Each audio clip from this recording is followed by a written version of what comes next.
everyone, and welcome. As students of the Grace Flow Kundalini Tantra teacher training, this explainer is for you. We're about to lay out a foundational framework that's going to bring so much clarity to your practice and, of course, to your future teaching. This is a really essential piece of the puzzle, so let's dive right in. So, Tantra. You know, if you've ever felt just a little bit confused by all the contradictory ideas floating around out there, you're definitely not alone. It can feel like a total paradox. Is it about worldly pleasure or rejecting the world? Is it about embracing the body or transcending it? What is it really? This confusion is exactly why we need a solid way to get a handle on what it's truly about. And that's what we're going to do right now.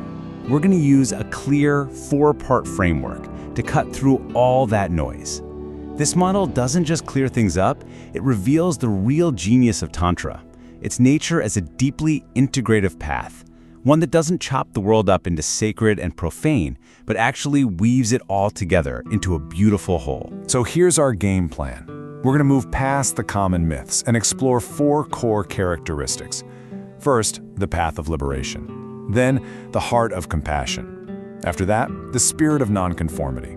And we'll wrap up with honoring Shakti, which you'll see is the key that ties this whole integrative path together. Okay, first up, the path of liberation. Now this right here is a radical idea that sets Tantra apart from a lot of other spiritual traditions, because the goal isn't what you might call a perfect death. It's all about living a perfect life. The ultimate goal we're talking about is moksha, or liberation. But, and this is a huge but, in Tantra, this isn't some reward you get at the finish line after you die. It's understood as our nature, something that's always present.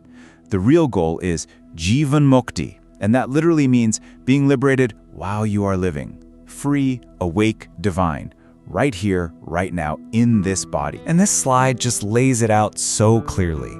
You know, on one side you have some ascetic paths where the goal is basically a perfect death, a final conscious exit from the body, because incarnation is seen as a limitation, something to escape.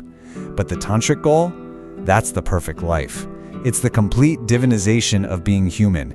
It's about waking up to the fact that you are the infinite self, just having fun playing the part of an individual. So what does a person like that actually look like?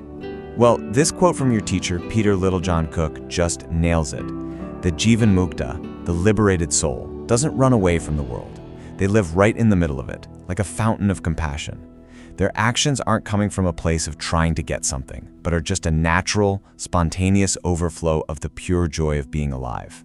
And that word, compassion, that's not just a side effect, it's a core pillar of the whole path. All right, section 2, the heart of compassion. Look, if liberation is the destination, then compassion is the engine that gets you there. I love this description of it as the solvent for the separate self. Because as you're about to see, this isn't just some feel-good idea. It's an absolutely essential, pragmatic tool on the path. And this leads us to a really crucial concept, bodhicitta. Bodhicitta is this deep, powerful desire to become enlightened, not just for you, not for your own personal freedom, but for the freedom and benefit of every single being. This is so important. It's not an add-on. The traditions teach that this selfless motivation is the actual foundation that all real spiritual progress is built on. But why? Why is it so critical? Well, as Peter explains here, as long as our motive is self-centered, if we're trying to get enlightenment for me, myself, and I, we're actually operating from a place of grasping. A selfish motive, by its very nature, just reinforces the feeling of being a separate person, which is the very thing we're trying to dissolve. It's like trying to put out a fire by pouring gasoline on it. It just can't work. So compassion becomes the only thing that can dissolve that egoic grip. So here's the key takeaway, and this is a fantastic metaphor you'll want to hold on to for your own teaching. Think of awakening like a bird. To fly, it needs 2 wings. One is liberation, or wisdom, and the other is compassion. If you have one without the other, you're just going to fly in circles. Wisdom without compassion can get really cold and detached, and compassion without that deep wisdom of liberation can lead to total burnout. You absolutely need both to soar. Okay, that brings us to our third characteristic, and this one is probably one of the most famous and most misunderstood parts of Tantra, the spirit of nonconformity. But listen, This isn't about being a rebel without a cause. It's about a deep, radical commitment to living your truth. So what is this nonconformity? It's the courage to compassionately and objectively question everything. Social norms, religious rules, cultural taboos, even the sacred cows of your own spiritual practice. If a rule or a belief doesn't line up with your direct, felt, living experience of what is true and divine, a tantrika has the guts to question it. And you see this spirit pop up everywhere. It shows up in challenging that artificial split between what's sacred and what's profane. It's in prioritizing direct experience over just reading books, with an attitude of, let's do the practice and then we can talk. It's in rejecting social rules like the caste system that are designed to create separation.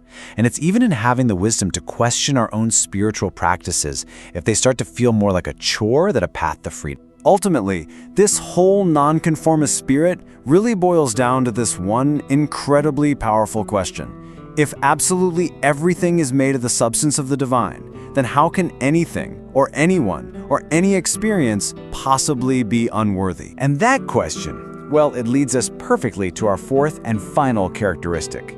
This is the one that ties it all together: honoring Shakti. This is the absolute key that unlocks Tantra's power as an integrative path, a path that weaves heaven and earth together as one. So, what is Shakti? You can think of her as the dynamic, creative, tangible power of the divine. She is life itself. She's the throb of existence, the entire universe in all its messy, beautiful glory.